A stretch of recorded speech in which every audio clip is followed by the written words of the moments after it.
हाय, मैं हूं Jasmine Patel. Welcome back to the world of stories. हर बार की तरह पहले मैं आपको कहानी तो सुनाऊंगा ही, लेकिन मेरी जिंदगी का एक रियल लाइफ एक्सपीरियंस आपके साथ शेयर करूंगा आज, क्योंकि इस कहानी के साथ वो काफ़ी मिलता है। और एक फिल्म शूट कर रहा था मेरी मैं, काफ़ी टाइम पहले की बात है। तब किसी से बात हुई थी मेरी, थोड़ी देर के लिए बात हुई थी, लेकिन इस बात को आप कभी नहीं भूल पाओगे। और आई होप कि इस वीडियो से काफ़ी लोगों की ज़िंदगी में चेंज आएगा, काफ़ी लोगों के थॉट्स चेंज हो गए। तो फिर शुरू करते हैं आज की कहानी। कहानी है माँ और बेटे की। दो ही लोगों का परिवार था। लड़के के पिताजी थे नहीं, क्योंकि एक एक्सीडेंट में उनकी डेथ हो चुकी थी, और उसी एक्सीडेंट में उसकी माँ का पूरा चेहरा भी जल गया था, बहुत ही बदसूरत हो गया था। अब परिवार बहुत ही गरीब था, लेकिन माँ अपने बेटे को पढ़ाना चाहती थी कैसे भी करके। तो उन्होंने एक स्कूल में जाके बात की कि मेरे पास इतने पैसे नहीं है कि मैं आपके स्कूल में मेरे बच्चे का एडमिशन करा पाऊँ, लेकिन मुझे कैसे भी करके मेरे बच्चे को पढ़ाना है, आगे बढ़ाना है। तो मुझे खाना बनाना आता है, आपके स्कूल में जो बच्चों को खाना दिया जाता है वो काम अगर मुझे मिल जाए तो मेरे बच्चे का एजुकेशन हो सकता है। सैलरी आप जो भी दोगे वो चलेगा, नहीं भी दोगे तब भी चलेगा, लेकिन 12th तक मेरे बच्चे का एजुकेशन आप यहाँ पर करवा देना। तो स्कूल रेडी हो गया था कि आपको बच्चों का भी खाना पकाना है और टीचर्स का भी खाना पकाना है। तो ये डील हो चुकी थी। वो बच्चा वहाँ पर पढ़ने लगा, लेकिन स्कूल के जो छोटे छोटे बच्चे होते हैं वो इस औरत का बहुत ही मजाक उड़ाते थे, क्योंकि बहुत ही बदसूरत चेहरा हो गया था उनका, प्लस उनकी एक आंख नहीं थी। तो वो औरत कभी इस बात को सीरियसली नहीं लेती थी कि ठीक है, बच्चे हैं, छोटे हैं, अभी क्या बुरा मानना, कोई बात नहीं, मजाक मजाक में बोलते होंगे, दिल से थोड़ी ना ऐसा कोई किसी का मजाक उड़ाता है। उनको समझ में नहीं आता है इसलिए ऐसा बोलते हैं, कोई बात नहीं, इतना आसानी से उस बात को वो लेती थी। लेकिन उनका जो अपना बेटा था उसको इस बात का बहुत ही बुरा लगता था कि ये मेरी माँ है। मेरी माँ को यही स्कूल मिली थी जॉब करने के लिए, किसी और स्कूल में काम करके मेरा एडमिशन यहाँ पर करवा देती। ये तो 12th तक मैं लोगों के लिए हंसने का एक किस्सा बन गया हूँ। मैं तो कभी हंस ही नहीं पाऊँगा, लोग मेरा मजाक उड़ाएंगे, उनका तो उड़ाते ही है। तो जब कभी वो माँ अपने लड़के को बेटा भी बोल दे सबके सामने, तभी उसको बहुत ही बुरा लगता था कि आप मेरे को ना सबके सामने बेटा मत बोला करो, पहली बात ये। और आपको जो भी बात करनी है मेरे को घर पे बात किया करो, स्कूल में आप इवन मेरे सामने भी मत देखा करो, आप ऐसे ही रहो कि आप मुझे जानते नहीं हो। तब भी वो औरत इस बात को बहुत ही लाइटली लेती थी कि चलो ठीक है, ये भी छोटा सा बच्चा है मेरा, कोई बात नहीं, कि होता है। वो समझती थी कि होता है, उसको भी बहुत ही बुरा फील होता है कि मेरी माँ इतनी बदसूरत है, एक आँख भी नहीं है, व्हाटएवर जो भी है। तो उसने भी कभी इस बात को सीरियसली नहीं लिया। लेकिन जैसे जैसे वो लड़का बड़ा होता गया, उसकी जो नफ़रत थी अपनी माँ के लिए वो बढ़ती गई। अब उसकी माँ को यहाँ पर चुभने लगा कि मेरी क्या गलती है इसमें, मैं अगर बदसूरत हूँ या मेरे साथ जो भी हादसा हुआ है उसे मेरी क्या गलती है। लेकिन कोई बात नहीं, उसने अपने बेटे को कभी नहीं कहा कि तू ऐसा क्यों करता है, मैं तुझसे नाराज़ हूँ, इस बात को लेकर कभी नहीं। लेकिन वो लड़के का एक मकसद बन गया कि मुझे अच्छी पढ़ाई इसलिए करनी है क्योंकि बस मुझे इस माहौल से बाहर निकल जाना है, मुझे इस गाँव से ही बाहर निकल जाना है, मुझे यहाँ पर वापस देखना ही नहीं है। तो वो लड़का बहुत मेहनत करने लगा। 10th में अच्छा रिजल्ट आया, 12th में अच्छा रिजल्ट आया, और उस लड़के को स्कॉलरशिप मिला, वो चला गया बड़े शहर में। जब वो गया ना, तो अपनी माँ के सामने ठीक से वो देख के भी नहीं किया, ठीक से उनसे बात भी नहीं की। और जब से वो गया फिर वापस ही नहीं आया। वहीं पर उसका कॉलेज हुआ, वहीं पर उसकी जॉब हुई, उसने शादी भी कर लिया, उसने वहाँ पर घर भी खरीद लिया। कभी भी उसने अपनी माँ को याद नहीं किया, ना कभी वो वापस अपनी माँ को देखने के लिए, मिलने के लिए आया। काफ़ी साल हो चुके थे, लेकिन उसकी माँ को बहुत याद आती थी अपने बेटे की। उनको पता था कि मेरा बेटा मुझे नहीं पसंद करता है, लेकिन बहुत ज़्यादा जब उनको बुरा लगने लगा, अपने बेटे की याद आने लगी, तब वो गए शहर, उसके घर पर गए, दरवाज़ा नॉक किया। तो उसके बच्चे ने, उनका जो लड़का था उसका जो बच्चा था, उसने डोर खोला और वो अपनी दादी को देखकर डर गया, मतलब उसकी माँ को देखकर डर गया इस लड़के की। तो उनका बेटा सामने ही बैठा था, तो वो बहुत ही गुस्सा हो गया, बहुत ही टूट पड़ा, मतलब कि आपको मैंने बुलाया है क्या यहाँ पे, इतने सालों में मैंने कभी आपको याद नहीं किया, आपको ये भी शर्म नहीं आई कि आपको किसी ने बुलाया नहीं है, आप किसी के घर पे ऐसे मुंह उठा के चले आओगे, आपने मेरे बेटे को डरा दिया। आप मेरे से मतलब क्या चाहते हो, आपको कुछ पैसे वैसे चित में दे देता हूँ, लेकिन ज़िंदगी में कभी मेरे सामने मत आओ, बस मैं आपसे हाथ जोड़ता हूँ, मुझे पता नहीं बहुत ज़्यादा नफरत है आपसे, नहीं आप मेरे सामने ही मत आओ, आप कहीं पर भी चले जाओ, बस चले जाओ, मेरी ज़िंदगी में कभी मत आओ। तो उसकी माँ को उस दिन बुरा लगा, लेकिन उन्होंने सोचा कि चलो मेरा बेटा इसी बात से खुश है तो कोई बात नहीं। उसने बोला कि मैं तो तुमको देखने के लिए आई थी बेटा, कि तुम ठीक हो कि नहीं हो। उसने बोला कि मैं ठीक हूँ यार, मैं ठीक हूँ, अगर आप दूर रहोगे तो मैं ज़्यादा ठीक रहूँगा। उसके बाद वहाँ से उस दिन चली गई, फिर कभी वापस नहीं आई। कुछ साल के बाद उनकी डेथ हो गई। पड़ोसियों ने, फिर स्कूल वालों ने उनके लड़के को इन्फॉर्म किया कि तुम्हारी माँ की डेथ हो गई है, आओ जो भी अग्नि संस्कार वगैरह होता है पूरा करो। लेकिन वो लड़का नहीं आया, इतना नफरत अपनी माँ से।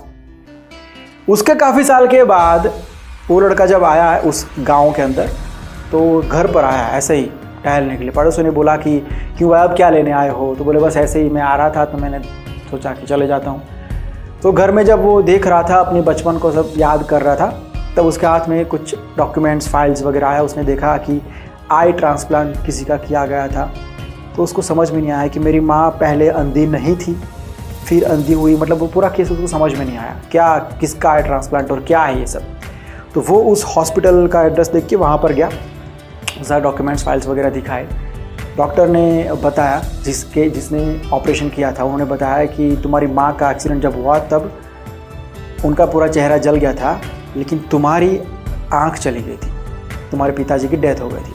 तो तुम्हारी माँ ने अपनी आँख तुमको दे दी थी, इसलिए वो एक आँख से अंधी थी और इसलिए तुम दोनों आँख से देख पा रहे हो आज तक। ये हकीकत उसको उस हॉस्पिटल में पता चली। ये एक किस्सा है। अब आपको लग रहा होगा कि ऐसा आजकल थोड़ी ना होता है, ऐसा आजकल रोज़ होता है।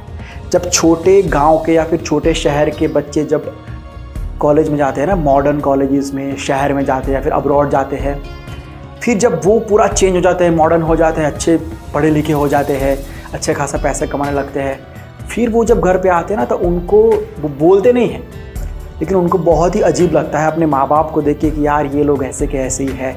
एक चीज़ मार्क करना, कोई गरीब परिवार का लड़का चाहे कितना भी अमीर हो जाए, लेकिन उसके जो माँ बाप होंगे ना, उनके रहन सहन में, उनके पहरवेश में इतना कोई फ़र्क नहीं आ जाता है। बच्चे पूरा चेंज हो जाते हैं, लुक उनका सब पूरा चेंज हो जाता है, क्योंकि माँ बाप इतना चेंज नहीं होते, चाहे करोड़पति की माँ भी क्यों ना हो, लेकिन अगर वो पहले से जो थी गांव में थी तो उनका इतना चेंज नहीं होगा, भले ही वो मर्सिडीज़ में घूमेगी, लेकिन वो वैसे की वैसी रहेगी। ये बात बच्चों को हजम नहीं होती है। और आज भी कई सारे लोग आपके आसपास, मैं भी बहुत मेरे आसपास देखता हूँ, आपने भी आपके आसपास बहुत देखा होगा कि बच्चे माँ को डांट देते कि तुमको तुम्हारा सब्जेक्ट नहीं है ये, तुम चुपचाप बैठे रहो, और तुम ये क्या पहनते हो, जब मेरी पार्टी में आते हो तो ये करो वो करो, आप मेरे सामने मत आया करो। माँ के ऊपर बहुत सारे किस्से आप सब जानते हो, ये सब चीज़ें। तो ये बातें हैं, क्योंकि बच्चे भूल जाते हैं कि दुनिया में सिर्फ 2 एंजल्स ऐसे हैं जो आपके जन्म से पहले से आपसे प्यार करते हैं। आपके जन्म के बाद आपको प्यार करने वाले करोड़ों लोग होते हैं, लेकिन आपके जन्म से पहले आपसे प्यार करने वाले सिर्फ 2 लोग होते हैं, माँ और बाप। और ये ऐसे एंजल्स हैं जिनको कोई फ़र्क नहीं पड़ता उनका बेटा क्या है या उनकी बेटी क्या है, खूबसूरत है, बदसूरत है, अमीर है, गरीब है, जो भी है, जैसा भी है, उनके लिए वो हीरा होता है और दुनिया में सबसे बेस्ट होता है। दुनिया में सबसे बेस्ट होता है। इस बात को लेकर मैं आपको मेरी ज़िंदगी का रियल लाइफ एक्सपीरियंस आपको सुना रहा हूँ। मेरी एक फ़िल्म शूट हो रही थी, मैंने कभी ओल्ड एज होम देखा नहीं था, फिल्मों में देखा था, और आज मेरी फिल्म के शूट के लिए मैं गया जब, तो एक औरत से मेरी मुलाकात हुई। मैंने पहले तो वहाँ पर देखा कि बहुत ही वो जो इंसान, ऐसे इंसान जो होता है ना कि जिनके दिल में बहुत सारी बातें होती है, लेकिन कोई कुछ बोल नहीं रहा है, सिर्फ आंखों से आप पढ़ सकते हो उनको, अगर आप पढ़ने की कोशिश करोगे तो जितने भी लोगों से मैं वहाँ पर मिला, जितने भी बुजुर्ग माँ बाप से मिला वहाँ पर, सबकी आंखें बहुत कुछ बोल रही थी, लेकिन वो मुंह से कुछ बोल नहीं रही थी, सिर्फ हंस रहे थे। एक और चीज़ मैंने वहाँ पर बहुत ही अजीब देखी, बहुत ही दुख हुआ मुझे। वहाँ के जो मैनेजर थे बहुत ही स्ट्रिक्ट थे, वो अपना काम कर रहे होंगे लेकिन बहुत ज़्यादा स्ट्रिक्ट थे कि आप लोग यहाँ मत बैठो, ये मत बैठो, यहाँ मत करो। मतलब वो जो लोग थे जिनके बच्चे उनको यहाँ पर छोड़ के चले गए थे, उनको भी इतनी यहाँ पर डांट देखनी पड़ती थी, सुननी पड़ती थी। हमारा जब शूट चल रहा था तो मेरे काफ़ी सारे सीन्स थे उनके साथ, और सीन मेरे फिल्म के अंदर भी वो ओल्ड एज होम में दिखाया गया था, तो रियल जो लोग थे उनको लिया था। तो शूट जब प्रिपरेशन वगैरह होता है तब मैं बैठा था, तो मैंने बात किया कि आप बहुत ही लकी हो कि आप मल्टीप्लेक्स में आओगे सीधा, है ना। लोग बहुत ही मेहनत करते भी नहीं आ पाते, आप सीधा ही मल्टीप्लेक्स में दिखोगे पूरे गुजरात के अंदर, मुंबई के अंदर। उन्होंने मुझे ये कहा कि छोड़ना बेटा वो सब चीज़ें, तू बैठना मेरे साथ, बात करना।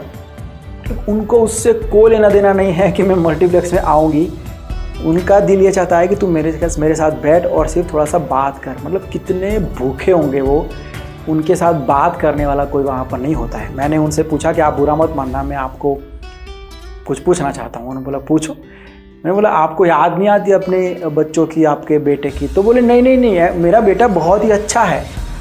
I was shocked. मतलब मैंने बोला कैसे अच्छा है आपका बेटा?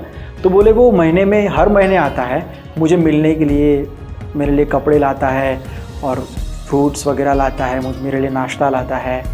मेरा बेटा बहुत ही अच्छा है और मैं उसे बहुत प्यार करती हूँ। और हर बात के अंदर उन्होंने मुझे अपने बेटे से ही कंपेयर किया। मेरा बेटा भी ना ऐसा ही है, मेरा बेटा ना इससे एक कदम आगे है, मेरा बेटा ना तुम लोगों से ऐसा है, मेरे बेटे को भी ना ये सब चीज़ें बहुत अच्छी लगती है, मेरे बेटे को भी। उनकी हर एक बात में मेरा बेटा मेरा बेटा मेरा बेटा। और 1% मुझे नहीं लगा कि उन्होंने कभी इस बात को लेकर भी, उनका बेटा उनको यहाँ पर छोड़ के गया, इस बात को लेकर भी 1% भी उनके मन में गुस्सा हो।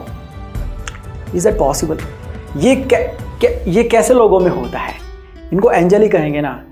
आप माँ बाप के लिए कुछ भी कर लो, उनके दिल से आपके लिए प्यार ही निकलेगा। माँ बाप अपने बच्चों को प्यार करने के लिए कोई भी रीज़न ढूंढ सकते हैं। उनको सिर्फ एक बहाना चाहिए प्यार करने के लिए, कोई भी एक बहाना चाहिए। बच्चे एक बहाना नहीं ढूंढ पाते हैं अपने माँ बाप की इज्जत करने के लिए, उनसे प्यार करने के लिए। ये बहुत ही ज़्यादा कड़वी बात है, लेकिन यही हकीकत है।